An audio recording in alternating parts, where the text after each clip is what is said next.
क्या करना चाहिए। आप सभी के शरीर में, आप सभी के तन में, आप सभी के मन में इस हकीकत ने प्रवेश किया होगा कि संडे के दिन सुबह 10 बजे हमने क्या करना है, और उस हिसाब से आज आपका दिनचर्या यहाँ शुरुआत हुआ है कि सवेरे 10 बजे से प्रवचन माला शुरुआत होती है। मैं हर वक्त बोल रहा हूँ कि ये शरीर ने स्वीकार तो कर लिया 10 बजे हमने क्या करना चाहिए, लेकिन ये आपने औपचारिकता के तौर पर या एक विधि के तौर पर, वीकली विधि के तौर पर या जीवन का एक औपचारिक तौर पर इस वक्त को स्वीकार करेंगे तो इसमें से जरा सा भी जो आपने स्वीकार करना चाहिए धम्म, वो धम्म आपके अंदर में रुझेगा नहीं। इसलिए 10 बजे का जो टाइम है वीकली, वो आपके जीवन में तो प्रवेश किया है, लेकिन वो प्रवेश किया हुआ हकीकत को आपने मार्फत एक विधि के तौर पर, एक रीति रिवाज के तौर पर या एक शेड्यूल के तौर पर ना लेते हुए, ये धम्म वर्ग है, इसमें से कुछ आपने ज्ञान प्राप्त करने के लिए इस वक्त का इस्तेमाल करें तो यकीनन आपको इस आधा घंटा क्यों ना हो, 40 मिनट क्यों ना हो, इस 40 मिनट से आधा घंटे में से भी आप बहुत कुछ सीख सकते हैं, आप बहुत कुछ उसमें से अपने जीवन में उतार सकते हैं। आज आप जहाँ कहाँ होंगे, कोई डोंगरगढ़ में होंगे, कोई राजनांदगांव में होंगे, कोई नागपुर में होंगे, कोई गुजरात में है, कोई मुंबई में है, जगह जगह से इस प्रवचन को देख रहे हैं। आपका शरीर तो,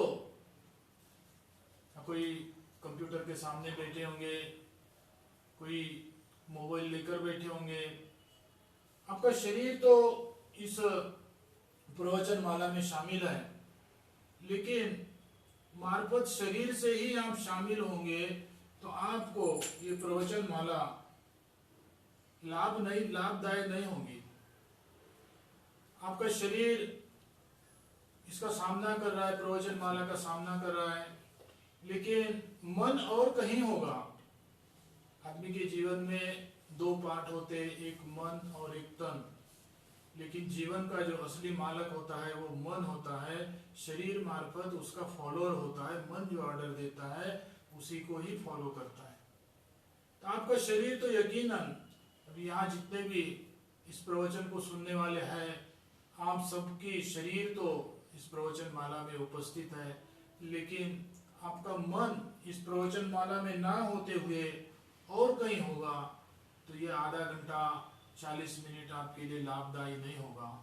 इसलिए तन और मन, ये दोनों बात आपके लिए जरूरी है कि आप तन और मन से इस प्रवचन माला में शामिल हो, और वो मार्फत आज के लिए नहीं, हर वक्त आप औपचारिकता से नहीं, आप विधि से नहीं, आप रीति रिवाज से नहीं, आप दिल से, तहे दिल से, मन से, तन से इस प्रवचन माला में शामिल होंगे तो यकीनन आपको इस प्रवचन माला का लाभ प्राप्त हो सकता है।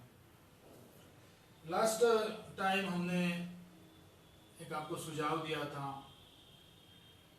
कि हमारा जीवन काफी पैमाने पर अपने आप को गुरु बनाने के लिए धम्म को सीखता है, धम्म को ग्रहण करता है। इसलिए हमें धम्म का जो प्योरता है, धम्म का जो असलियतता है, वो समझने से हम दूर है। इसलिए कि हमारा उपयोगी पार्ट जो है, हमारे शब्द को जो स्टेबल है उतना ही हम स्वीकार कर रहे हैं, उसके अलावा नहीं। लेकिन जब तक हम धम्म को गुरु बनाकर अपना जीवन को आगे नहीं बढ़ाएंगे, तब तक हम ना तो धम्म को समझ पाएंगे, ना तो हम अपने जीवन का प्रोग्रेस कर पाएंगे। हम जब तक अपने आप को गुरु बनाने के लिए धम्म को सीखते रहेंगे, तब तक हमें धम्म का सार समझना नहीं है। इसलिए हमने धम्म को गुरु बनाए, अपने आप को शिष्य बनाकर धम्म को स्वीकार करे, तभी हमारे को धम्म का सार समझेगा, धम्म की प्योरिटी समझेंगे, धम्म हमारे जीवन में लाभदायक होगा। हमने आगे भी अपने आप को धम्म गुरु बनाने का कोशिश ना करते हुए धम्म को गुरु के रूप में स्वीकार कर अपने जीवन को लाभदायक बनाएं। इसी के उपलक्ष्य में ये प्रवचन माला को 6 हफ्ते पहले से शुरुआत किया है। आगे भी उसी भावना से हम इस प्रवचन माला को आगे बढ़ाते रहेंगे। आज हमारा विषय है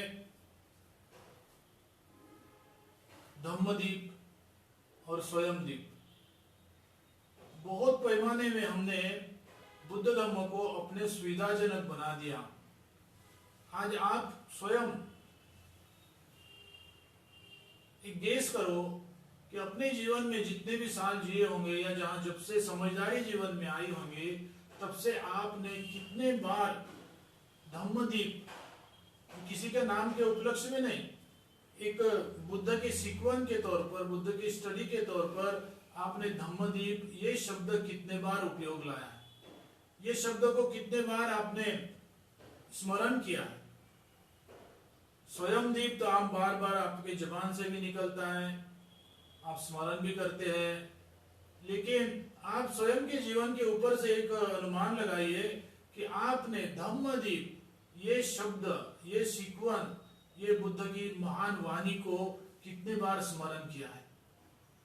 बहुत चंद लोग होंगे कि जिन्होंने इस धम्मदीप, इस भावना को, इस सीक्वेंस को अपने जीवन में स्मरण किया होगा। एक बार दो बार, उसके ऊपर तो नहीं।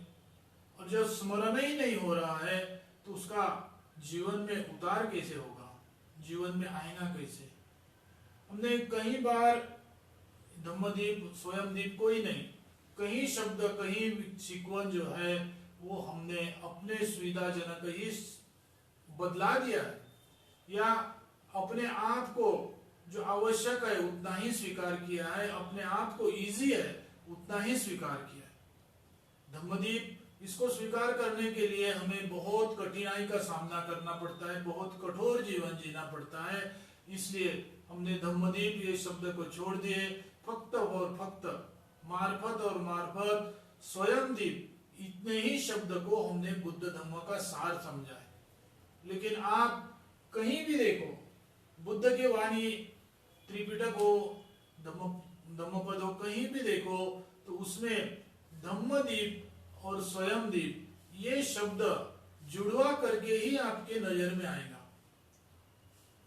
लेकिन हमने वो जुड़वा शब्द को अपने सुविधा के अनुसार एक पार्ट छोड़ दिया और दूसरा जो स्वयंदीप है उतना ही हमने स्वीकार किया है।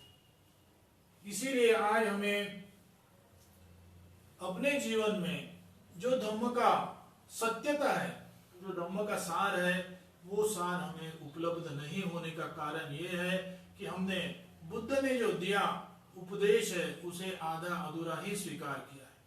जो कि आज जो हमारा विषय है धम्मदीप और स्वयंदीप, अत्तदीप, ये हमने अत्तदीप तो जोर जोर से बोलते हैं, अत्तदीप को तो स्मरण करते हैं, अत्तदीप को तो ग्रहण भी करते हैं, लेकिन धम्मदीप जो स्वयंदीप का जुड़वा शब्द है उस जुड़वे शब्द को भी छोड़ दिए।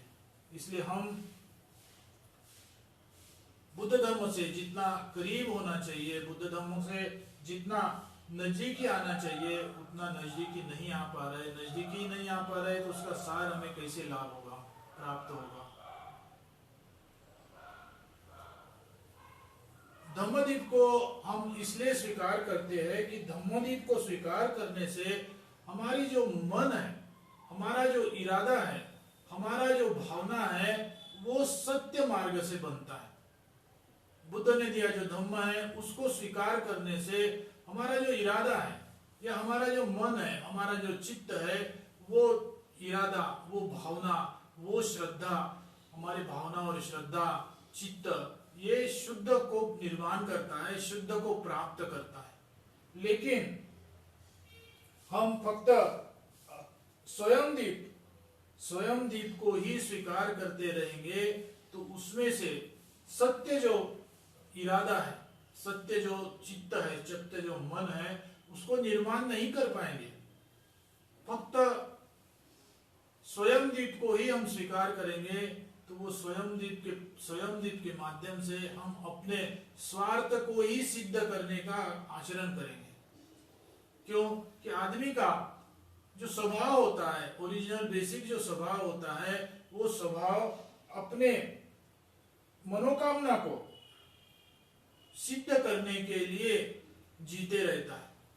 और वो मनोकामना सत्य हो, वो मनोकामना सही हो, वो मनोकामना धम्म के मुताबिक हो, इसके लिए हमने स्वयं दीप के पहले धम्म दीप को स्वीकार करना चाहिए। पहले प्रथम हमने धम्म को स्वीकार करना चाहिए, धम्म को अपने जीवन का दीप बनाना चाहिए। ये हर वक्त जो भी कुछ आप गाथा देखेंगे तो उस गाथा में दोनों शब्द जुड़वा शब्द करके ही आते हैं, लेकिन हमने उसमें भी अपने सुविधा के अनुसार धम्मदीप को छोड़ दिया, क्योंकि धम्मदीप को सामने लाएंगे, प्रथमता देंगे तो उसमें अध्ययन करना होगा, वो कठोर होता है, साधना करना होगा, वो कठोर होता है। इस तरह जो कठोर भाग है, अपने आप के जीवन में जो कठोर भाग है, वो कठोर भाग को हमने छोड़ दिया। और जो आसान बात है, इजी बात है, फक्त शाब्दिकता से हो जाता है, उसको ही हमने स्वीकार किया।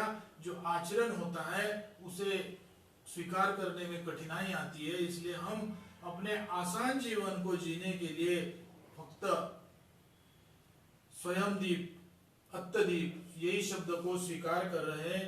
और जो उसका जुड़वा शब्द है धम्मदीप, इसको छोड़ दिया। लेकिन धम्मदीप को छोड़कर हम कैसे अपने जीवन को सही भावना, सही इरादा, सही श्रद्धा निर्माण कर सकते? जब तक हम धम्मदीप को स्वीकार नहीं करेंगे तब तक हमारा इरादा अपने स्वार्थ से ही भरे रहेगा। जब तक हम धम्मदीप को स्वीकार नहीं करेंगे तब तक हमारा मन स्वार्थ से ही भरा रहेगा, वो कभी निस्वार्थ नहीं होगा। हमारा इरादा कभी मैत्री से नहीं बनेगा, हमारा इरादा कभी करुणा से नहीं भरा होगा, फक्त और फक्त अपने स्वार्थ के लिए जिएंगे। ये स्वयं दीप होता है। बुद्ध ने यकीनन अंतिम तो ये बोला है कि आप अपने जीवन को अपने भरोसे में जियो, अपने स्वयं को दीप बनाकर जियो। लेकिन स्वयं को दीप बनाने के लिए जो धम्म की आवश्यकता होती है, प्रथम उसे ग्रहण करो और उस धम्म दीप को आधार बनाकर अपने जीवन को स्टैंडिंग करो, अपने जीवन को खड़ा करो। और उस जीवन को आपने स्वयं दीप बोला तो आपका स्वयं दीप सही होगा। लेकिन धम्म दीप को अवॉइड कर मार्फत स्वयं दीप का जीवन जिएंगे तो वो धम्म के मुताबिक नहीं होगा, धम्म के मार्फत नहीं होगा, धम्म के सत्य जो मार्ग है उसके मुताबिक नहीं होगा। मार्फत आपका जो स्वार्थ है, आपकी जो चाहत है, आपकी जो आलसी, आपका जो आसक्ति है, उस आसक्ति और स्वार्थ से ही भरा होगा।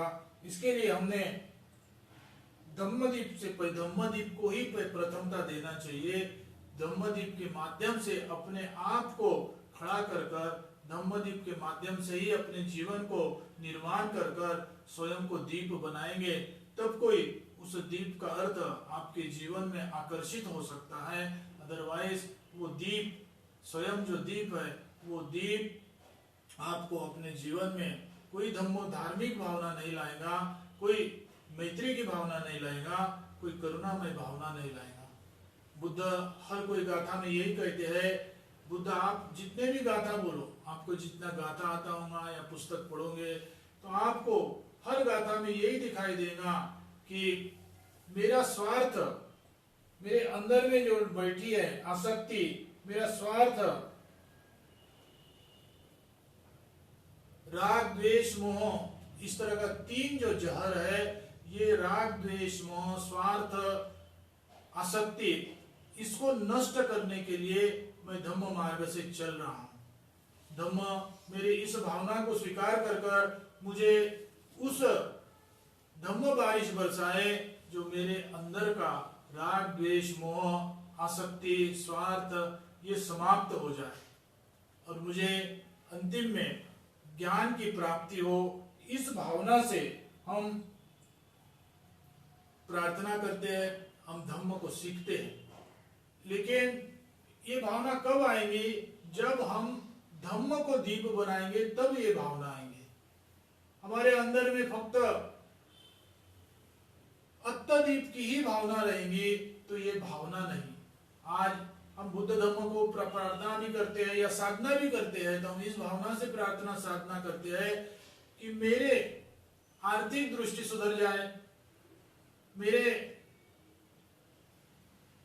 दौलत सौलत है वो बढ़ जाए, दुनिया में मेरा नाम हो, दुनिया के लोग मेरा जय जयकार करे। ये जो बुद्ध ने दिए हुए मार्ग के व्यतिरिक्त भावना रखकर हम जी रहे, इसलिए कि हमने धम्मदीप को भूल गए और स्वयं दीप को ही आगे बढ़ाए। हमने धम्मदीप को आगे बढ़ाकर बाद में स्वयं दीप को देखा होता, उसके माध्यम से स्वयं दीप को निर्माण करने की कोशिश किया होता, तो यकीनन हम प्रार्थना के वक्त हो, साधना के वक्त हो, जीने के हर वक्त हमने धम्म के माध्यम से यही भावना निर्माण किए रहते या यही भावना रखे होते कि मेरे अंदर का राग, द्वेष, मोह, इस तरह का जो तृष्णा है ये तृष्णा समाप्त हो, मेरे अंदर का स्वार्थ जो है वो स्वार्थ समाप्त हो, मेरे अंदर की आसक्ति है वो आसक्ति समाप्त हो और मुझे प्रज्ञा, ज्ञान प्राप्त हो। ये बुद्ध धम्म आप गाथा पढ़ो, आप सूत्र पढ़ो, आप या और कोई अभिधम्म पढ़ो या शील को भी देखो, तो आपको यही भावना निर्माण करने को बोला है धम्म ने।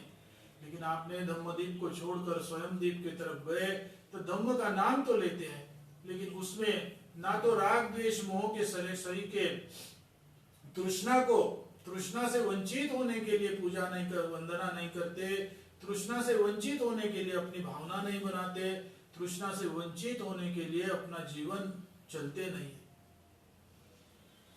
लेकिन आपने धम्म को मार्गदाता, धम्म को अपने जीवन का दीप बनाकर जिए, उसके बाद में अपने आप को दीप बनाए, स्वयं दीप के रूप में जिए, तो यकीनन जो धम्म ने बोला है, जो गाथा के माध्यम से आपको सिखाया गया है कि मेरे अंदर हम बुद्ध को, धम्म को दीप बनाकर अपने जीवन को संचालित नहीं करेंगे, तब तक हम अपने जीवन को मार्फत स्वार्थ और स्वार्थ से ही संचालित करते रहेंगे। इसलिए प्रथम हमारे जीवन का जो दीप है वो धम्म होना चाहिए और उस धम्म के माध्यम से अपने आप को, वो धम्म का आधार लेकर, वो धम्म को अपना सर्वश्रेष्ठ जीवन मानकर उसके माध्यम से अपने जीवन को खड़ा करे, तो जो धम्म ने बोला है, धम्म के माध्यम से बुद्ध ने जो बोला है, वो जीवन हम जी सकते हैं। और उस जीवन को जीने के लिए बुद्ध का मार्ग है, उस बुद्ध ने दिए हुए मार्ग को हम स्वीकार कर अपने आप को दीप बनाकर लोगों तक उस दीप को पहुंचाने की कोशिश करेंगे। यही आपके आज के प्रवचन का सब्जेक्ट था। आधा अधूरा रह गया तो शायद आज का कुछ भाग अगले हफ्ता भी हो सकता है, और मैं हर वक्त, हर हफ्ता मेरे तरफ से विषय भी, जो सब्जेक्ट है वो भी दे रहा हूँ। 6 हफ्ते से मैं मेरे तरफ से विषय दे रहा हूँ। आपको किसी विषय में रुचि हो, आपको लगता है कि हमने इस विषय में प्रवचन सुनना है, तो आप अपने मन में जो विषय होगा उस विषय को पेश कर सकते हैं। उस विषय को लेकर 1 हफ्ता 2 हफ्ते के बाद में प्रवचन हो सकता है, और उस विषय को आपने अपने अंदर में से निर्माण करेंगे तो आपका भी जो अध्ययन है वो गहरा हो सकता है। आप अपने मार्फत प्रवचन को सुनते ही नहीं, अपने अंदर से भी कुछ प्रश्न, कुछ समस्या निर्माण करें, जो कि धार्मिक माहौल हो, जो धम्म के साथ जुड़ा हुआ भाग है, धम्म के साथ जो जुड़ना चाहिए वो भाग है। उस समस्या को लेकर, उस जीवन की समस्या को लेकर आप स्वयं प्रश्न खड़ा करेंगे तो आपके जीवन में और भी धम्म गहराई से डूब सकता है। आज वक्त हो गया, इसलिए आज का जो प्रवचन है यही समाप्त करते हैं। और किसी को आज के प्रवचन के प्रति प्रश्न होगा तो आप प्रश्न कर सकते हैं।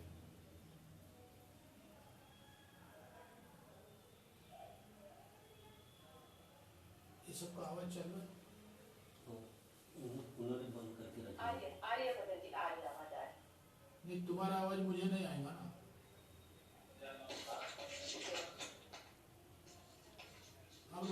आप लोगों में से किसी को प्रश्न होगा तो अपना माइक चालू कर कर प्रश्न कर सकते हैं।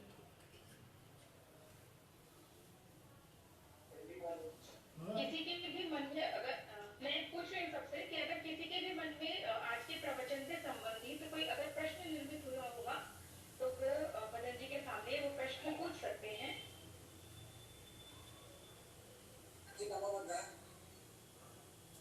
बोलो बोलो, कौन बोल रहा है? तो आवाज बराबर नहीं आ रहा, आवाज बराबर नहीं आ रहा। आपका माइक शायद बराबर नहीं होगा।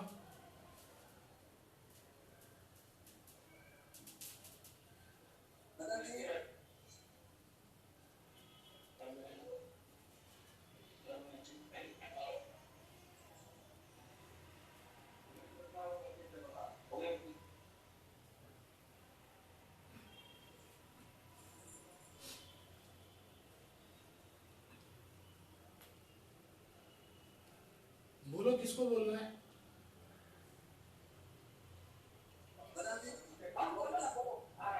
हाँ, आ रहा है।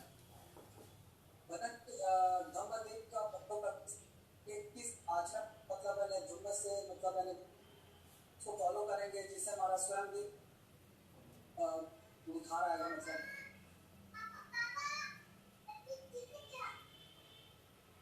क्या क्या बोले, क्या बोले?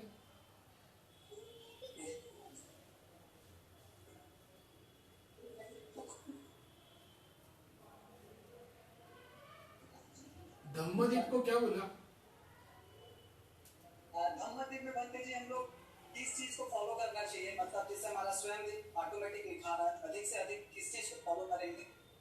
धम्मदीप को क्या, धम्मदीप क्या होता है ये पूछ रहे हैं आप? जी मतलब जी मैं हफ्ते 5 बार जो बोला उसमें से सब कुछ धम्मदीप है। आगे जो भी बोलूंगा, जो भी प्रवचन दूंगा वो धम्म का ही एक अंग होगा।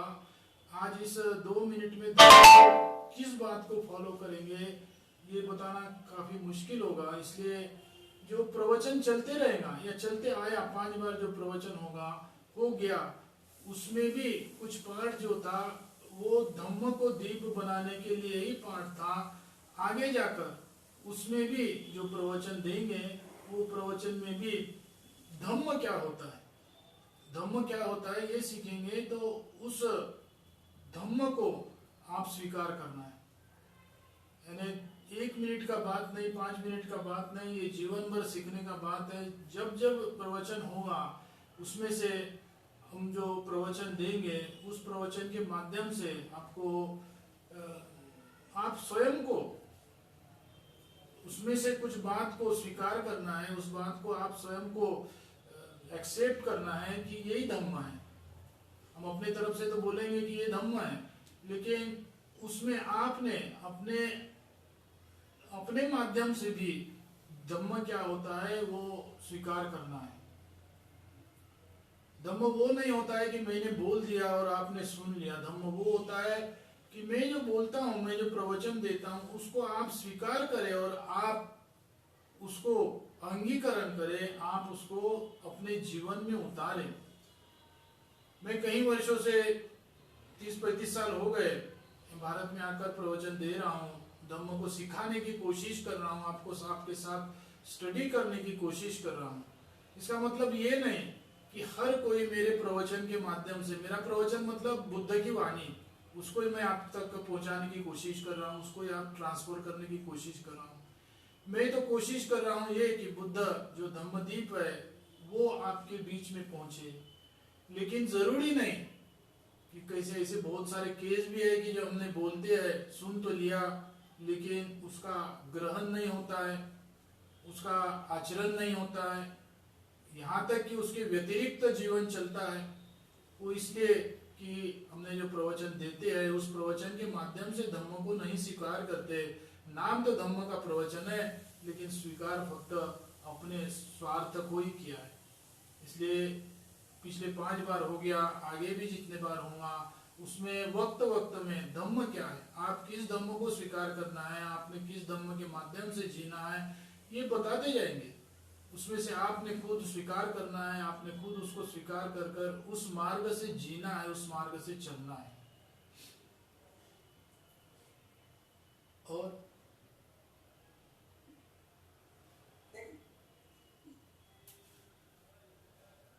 और किसी का होगा?